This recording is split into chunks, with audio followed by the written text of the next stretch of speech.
And then Caleb Vanderleek is on his way to a retreat, so he'll miss the first, I think, 20 minutes. And I'd like them both to at least have a sense of what's going on here within the Paradiso and what Dante is trying to get at. So we'll do the first maybe 30, 40 minutes. I'll do this reflection and then open it up for your thoughts on which cantos you found the most valuable and why in the Paradiso. Then we'll move on to Ash Wednesday right now in the liturgical year of formation. Ash Wednesday was this past week, and we're moving into Lent. And Eliot has carefully positioned a lot of his poetry to fit within the liturgical life of the church, but it's also drawn deeply from Dante as well.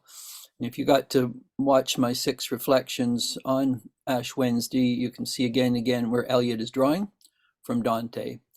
And so as we move into the next class, into T.S. Eliot, we'll see again and again how he considered there are only 2 great writers in terms of the Western literary tradition of which he understood, and that was Shakespeare and Dante. He considered Milton of a second order. He was just too melodramatic and too over the hill in terms of language and stuff, but both Shakespeare and Dante had a way of articulating the human condition, the human journey, the human struggle in a way that was quite accessible to people. And so hence, we'll move on there. So what I want to start with is just to give you a little bit of a sense is when I was finishing my undergraduate studies, I did my graduating paper on one of Shakespeare's great plays, Hamlet. And Hamlet starts with the question of who's there? And then the next responder says, unfold yourself. And how we answer the question of who is there within us will determine whether our life unfolds into a tragedy, a semi-tragedy, a thin comedy, or a meaningful journey itself. And a lot of the characters in Hamlet itself ended up leading rather sad and tragic lives because the way they answered the who's there, or unfold yourself, or just a piece of myself, they didn't answer from a deeper, more meaningful level of actually knowing who they were as people. This is what philosophy is about. Know yourself, or Jesus, love your neighbor as yourself. And so the questions that begin Hamlet really are the questions that underlined a lot of Dante's work in the Commedia and his other works as well. And so the epic Commedia is a Commedia in that making meaningful decisions from knowing yourself at an ever deeper level leads to a meaningful life. If a person doesn't answer that know yourself from even a minimally significant level, there are consequences, either thin tragedies, more significant tragedies, or what, of course, they're doing in Dante. They're essentially in the inferno, in their interior lives or their exterior lives. And so the Hamlet, in many ways, builds on what Dante is doing, just as Eliot will build on what Dante is doing. And when we get to Eliot next class, we're going to be looking at both in the Wasteland and the love song of a proof rock, the nature of living in the inferno based on decisions made. And so there's this close connection between what Dante's doing in the inferno and what Eliot's doing in the love song of Proof Rock, as well as the Wasteland and some of his other works as well, such as the Hollow Man. I didn't put it in the course outline, but the Hollow Man would be very, very important to read also.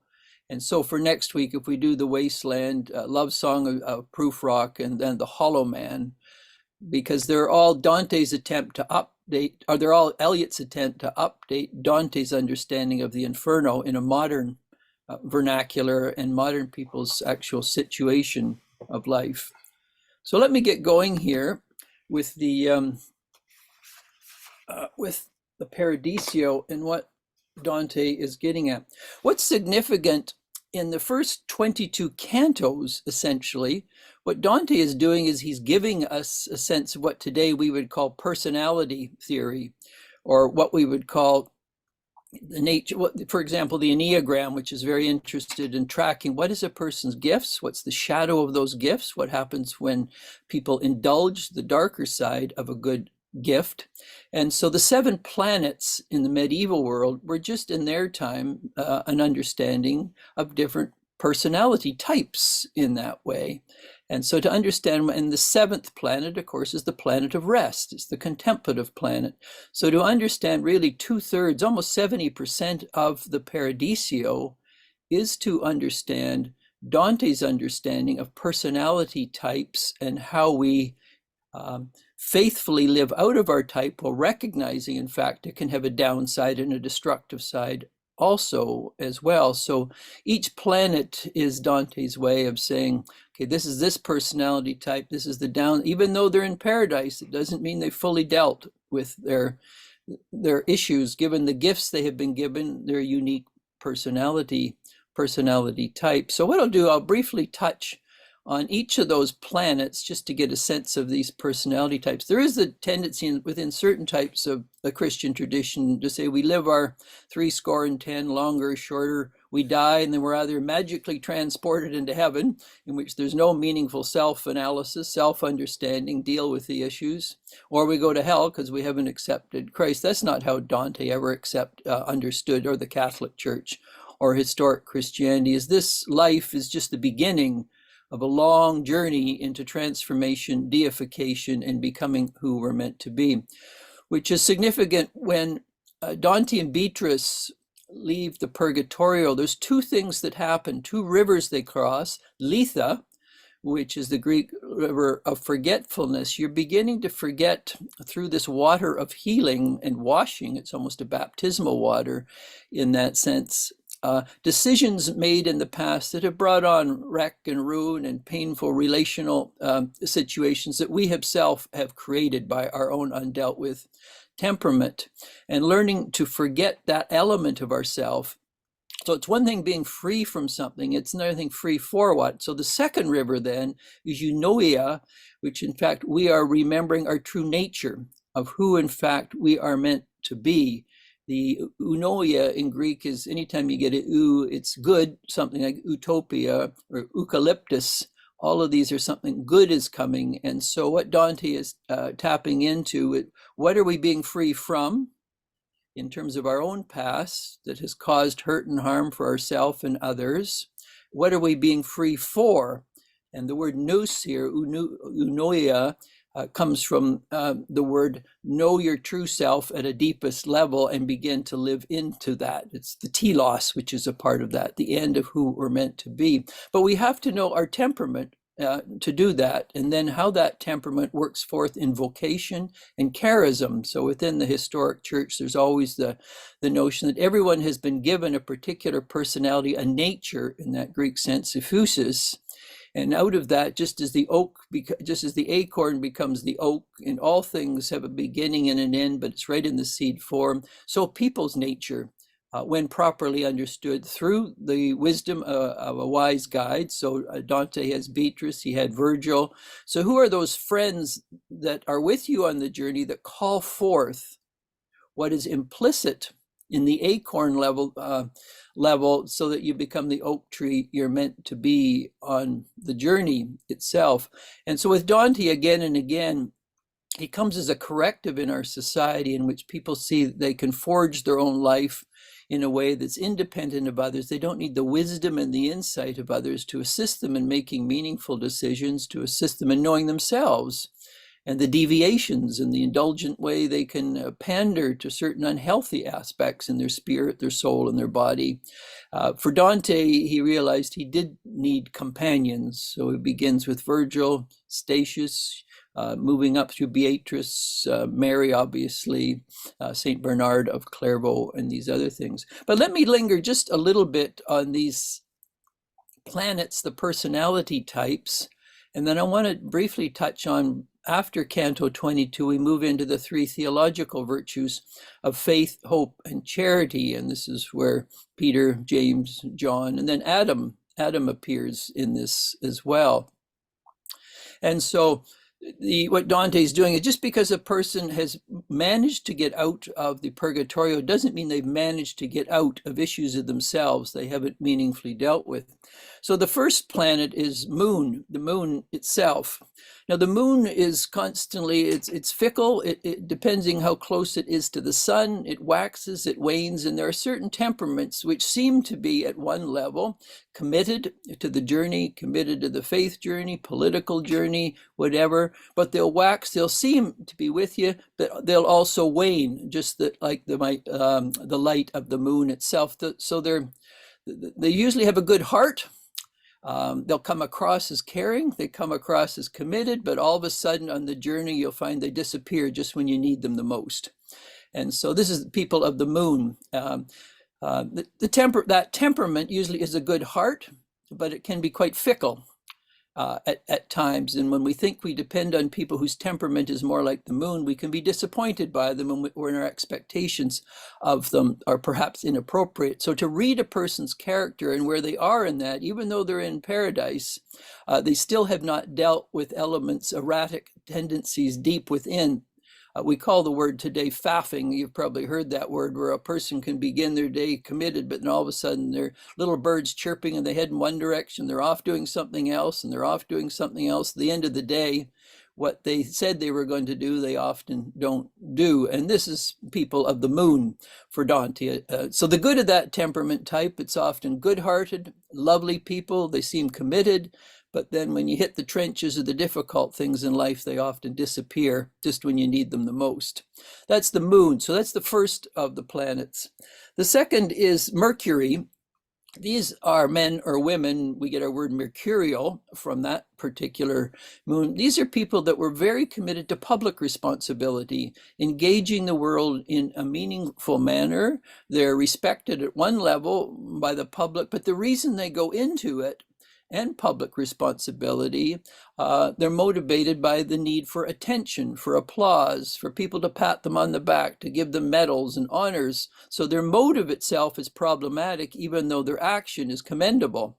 So Dante was very concerned about mercurial types, or people who live on Mercury, who at the one level are contributing a great deal of good in their society, publicly, but their motivation is problematic. So these are people who get lauded for their work, but why they are doing what they're doing, they have really not examined in any minimally significant detail.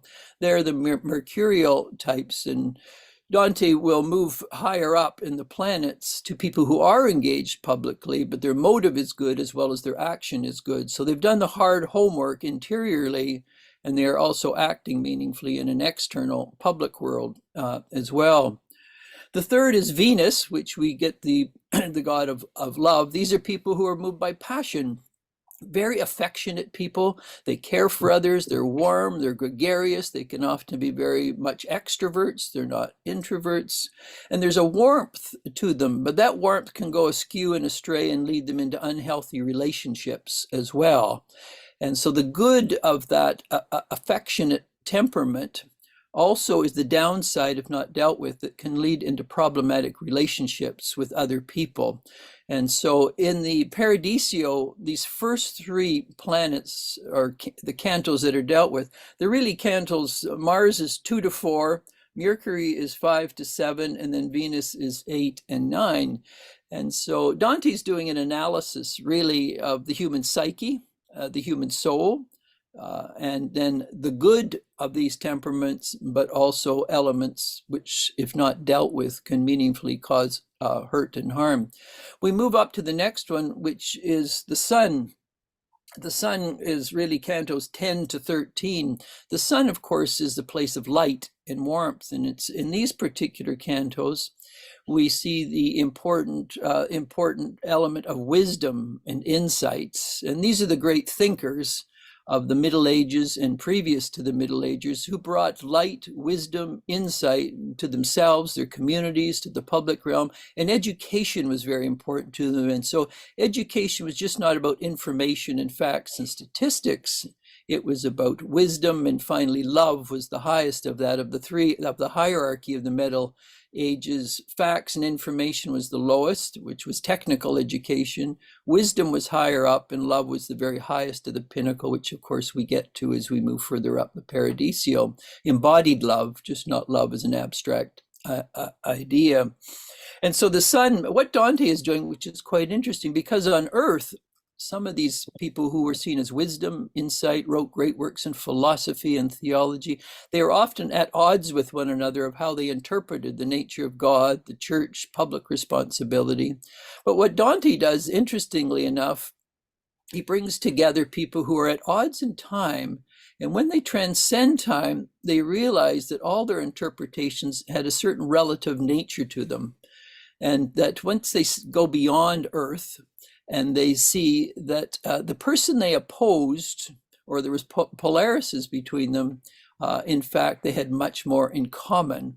And so in cantos 10 to 12, we get people say Thomas Aquinas, Siger Brabant, you get the early Franciscans and Dominicans, and Dante says, just stop your quarreling and your polarization, silly kids. There is a higher standard here that both you should abide by. And so when you hit the Paradiso, the polarization, the culture wars that occurred in time become irrelevant at a higher level. And then forgiveness takes place. So you get the sense that these people who squabbled and fought in the sandbox of time, at a higher level as they trend, their wisdom begins to emerge of saying, how they saw was through a glass darkly, and they absolutized that glass darkly rather than seeing it was a glass darkly. And the person who often seemed to be the opponent actually could complement them if they understood things properly. And so the sun is the place of greater light emerging from a world of shadows, in which, as I mentioned, those who often were at odds with one another in time come to see they have much more in common, and both can complement one another meaningfully on the journey. And this is where you get the 12 going round and then another 12 surrounding them. And what Dante is trying to say is, anytime we find ourselves judging others thoughtlessly, uncritically, and where charity and wisdom does not prevail, this is where we get culture wars and canceling one another. But when you rise above that to a much higher level, you realize these are just silly little kids freezing their interpretations of things, and then they hurt and harm others. And so when you're in the realm of the sun, you've entered in a different sphere of self-understanding, understanding of the ultimate issues and how that is worked out in the context of the new community that rises above it. Number 5 is Mars. These are people that tend to be animated by a more martial spirit. They're quite intense. They can be quite aggressive. At the best, they can be. Their faith is taken seriously. They're martyrs for their faith, so they fight the good fight. The downside of that, which I think perhaps Dante over-idealizes, is those who were engaged in the Crusades. And so they took the nature of that fighting spirit for the good, the true, and the beautiful. They politicized it, and then they were engaged in some of the horrendous crusades that took place in the Middle Ages. So the spirit is good, trying to be intensely committed, facing opponents. But the downside of that is that people can be quite aggressive and hurt one another when they think war, right, wrong, black, white, opponent, good. And so this is the dilemma of those who are in the planet of Mars. And Dante tends to idealize some of the crusading elements, and we could always ask questions about that. Underneath it is the martyrs, who actually, what they saw themselves as fighting the good fight and dying for it at a literal level.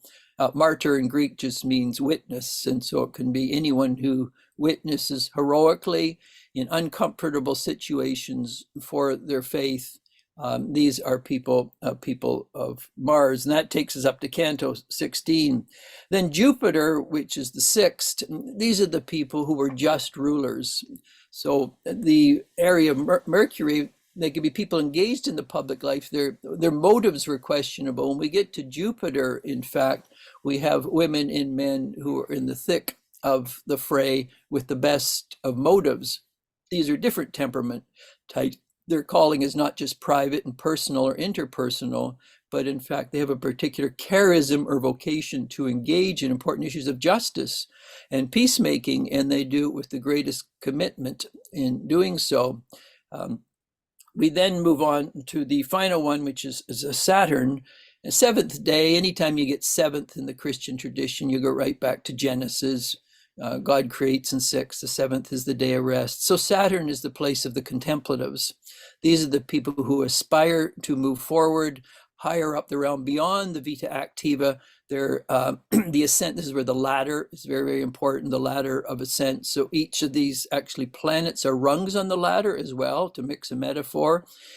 Planets, rungs. And so what Dante is building up a case bit by bit for the ascent, the ascent higher up the Paradiso into the pure undulating light of reality, where you get these dynamic angels, the communion of the saints, and they're all there surrounding, enveloping, being with people on their journey as he, through Beatrice assistance, assists them with that. So the planets, this is why I'm perhaps lingering a little longer on this, but Dante is very much in these seven planets perennially relevant for the simple reason he's naming personality types. And just because they're in paradise does not mean they have all dealt with the issues, the shadow, the dark side of that personality type. They've dealt with it more because they've come through the purgatorio, but that doesn't mean they've finally totally passed through the fires where it has burnt out of them, that tendency. So these things linger on. So you get in Dante a very human, in that sense, humane approach to the journey, and a certain level of graciousness, kindness, moving people along.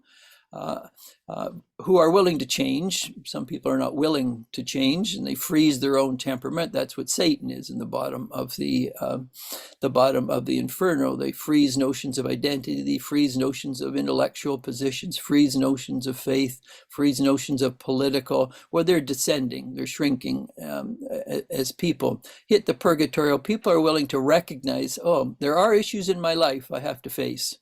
So how is that to be done? And Dante so judiciously and sagaciously tries to unpack that in the Purgatorio, but the story and the journey goes on in the Paradiso. As we move a little higher up the ladder, and this is where we meet the theological virtues, which build on what we call the cardinal virtues and vices. So in the theological virtues, you have the virtues and the vices. So of the three theological virtues, faith, hope, and charity all have their distortion and perversion as well. So faith can be faith in finite things.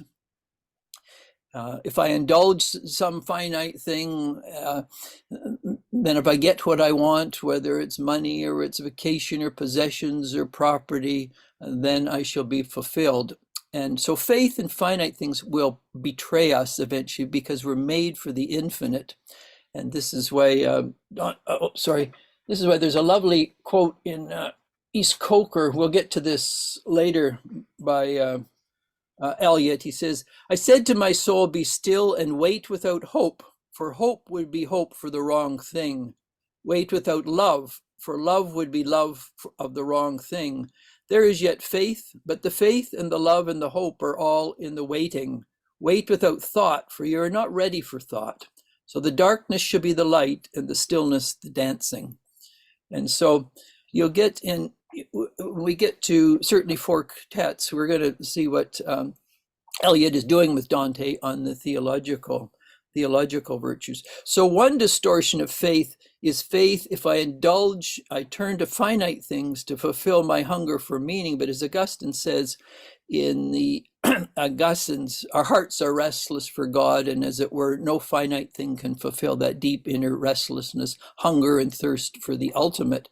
And when people sadly so demean the ultimate, demean the sacred, then the secular becomes the sacred. And so for them, then When we dismiss the infinite, then the finite has to become the infinite that we indulge for meaning and purpose. So one distortion of faith is to turn and milk the finite for meaning, only to discover that it really not fulfill the hunger of the human spirit. The other is to have faith in the infinite, but to turn to highly problematic visions in which religion can be distorted. So people can very much, in their interpretations of God, their interpretations of religion, slip into forms of idolatry, whether it's personality worship, whether it's certain types of liturgy that are not properly examined, whether it's certain forms of priestcraft. There's inevitably, religion has a tendency to undermine the ideals it stands for. And Dante understood this very clearly. He sets forth in the Paradiso the great ideal. He constantly critiques its distortion, but he's faithful constantly to live towards the ideal, knowing that the ideal will never be actualized or perfected in time. But to say there is no ideal and to distance oneself from the community that's imperfectly living the ideal, then you slip into an isolated form of cynicism and skepticism, in which you just have small little groups sitting around firesides, as it were, complimenting themselves on their purity and remnant theology. And this happened a lot, certainly in Dante's time. So the two distortions are faith, are having faith in the finite to fulfill the hunger of the human spirit for the ultimate. The other is faith in an unhealthy form of religion, which can hurt and harm people in the process. And one has to constantly be discerning that faith is properly and maturely oriented. And that's what the Paradiso is all about. Yes, have faith, but be discerning on where one's faith is turned to for meaning, because it can be counterproductive and betray a person. And when a person is betrayed too many times, they become cynical and skeptical, which is totally understandable on the journey. The next theological virtue is hope. And again, it needs to be discerning. And hope, in the sort of classical sense, is always acutely aware of the realism of time. So the distortions of hope are, on the one hand, a naive optimism. Well, if I just think positive about the world, or only optimist, and I don't look at the dark, the painful, the tragic sides of life, that's false hope, because people will be betrayed eventually if they don't look at the way the world is with clearly, thoughtfully, discerningly, and wisely. The flip side of the naive optimism is the paralyzing cynicism of life. And so people who have been hurt too many times, they cease to hope, because you really can't trust people, you can't trust movements, you can't trust religion. And so the other side of hope is a paralyzing cynicism or skepticism, and we see plenty of that with us today as well. And so again, faith and hope, they have their vices, they have their vice side, and Dante is exploring this as they bring in James and John and Peter and Adam himself. The last is love, which is the highest in the Divine Comedy: faith, hope, and love, as St. Paul would write in Corinthians. Now, love can be distorted in two ways, too. One is the danger of, when people have been hurt by meaningful relationships, they merely become indifferent to others. T.S. Eliot talks about, what does it mean to care but care not? How does one become interested in what's going on where people are struggling with issues in love, but not become enmeshed in human problems? And the other flip side is people who are uncritical. They get involved in relationships, usually out of their own need, their own hurt, maybe out of a vocation. But in fact, there are serious consequences of becoming too immersed in another person's or people or communities' sad stories at times. This is played out very nicely in C.S. Lewis's Till We Have Faces, where Oriole seems to care, but she's so empty deep down as a human being that she milks others to fulfill her emptiness. Her sister, on the other hand, is a very compassionate and caring woman, Psyche, and she feels she has to be there wherever there is suffering and tragedy. And the fact is, she, as a result of that, she's indiscriminate in who she cares for and what she does, and it burns her out. So at the end of Till We Have Faces, they both have to face the element in their personality in which one was like a cannibal consuming her sister to fulfill her emptiness. The other, in this case, Psyche, had to walk by people who were suffering because her temperament is one that just gets drawn into human problems, human dilemmas, human suffering. And she had to care and care not, as Eliot would say in that situation. How do you care and care not?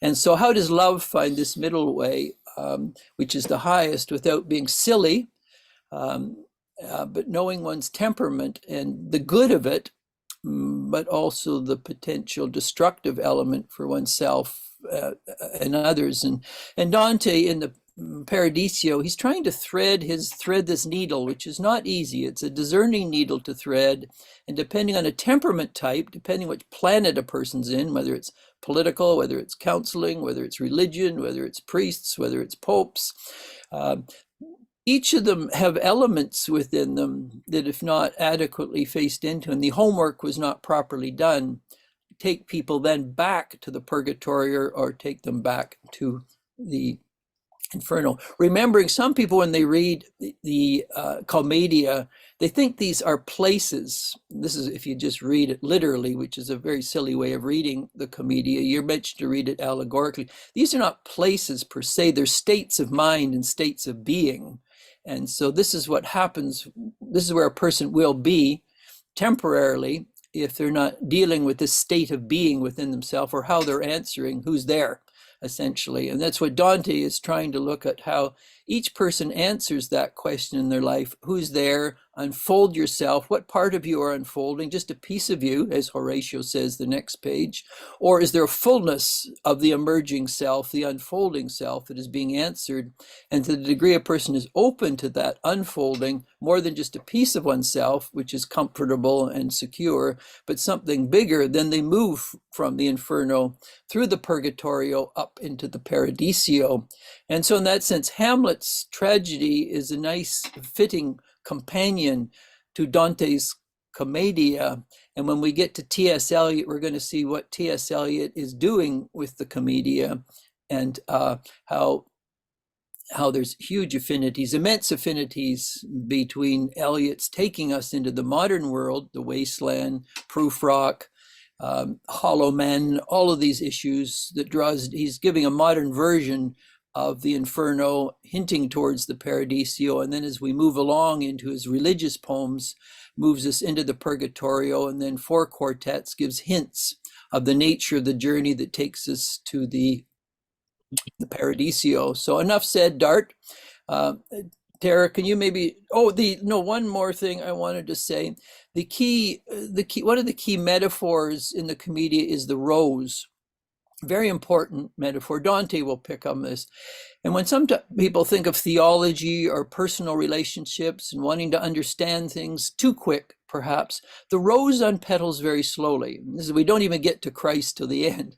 So all these petals have to slowly open up to get to the center and the core. And they often open slowly, just as a rose opens under the warmth and the light of the sun. One little petal will open, another little petal. And so we have to be careful of moving too hasty in trying to understand the big issues of life, whether they're political, whether they're theological or philosophical, religious, because these deeper truths are like a rose. And those petals open very slow, and if we try and rush them, we just destroy the rose. These things open in the appropriate time in the seasons of our life, and they cannot be rushed, they cannot be forced. And this is why the metaphor of the rose and the white rose, which is very important. Anyone who attends a classical liturgical church, you always have in the procession and the recession, the priests, the lay assistants, the acolytes go down in white robes. So that's like the white robe. And then as they recess, you bow to them because you're bowing to the spirit within them, which has served at the Eucharist, at Mass itself.